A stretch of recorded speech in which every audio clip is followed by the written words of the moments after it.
isa sa dream country ko ang South Korea. K-drama pala. Pero nung nakilala ko ang BTS, mas lalo ko siyang gustong magbisita at matuto pa ng tungkol sa history nito, culture, traction. Pero isa sa gusto ko magbisita ay ang hometown ng ultimate bias ko si Jongjong. Gusto ko makita kung saan siya lumaki, saan siya nag-aral,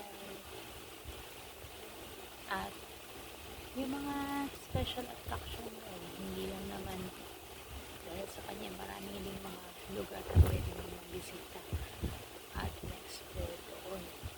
So, gusto ko pang matutunan ang lahat ng to. Kaya kapag nakakita ko ng mga reels and videos, nakapangalan mo sa phone ko at nakasave na ang Visit Korea at nanalangin na makabisita soon. Maybe not now, pero soon manifest natin makakabisita ko sa Korea dahil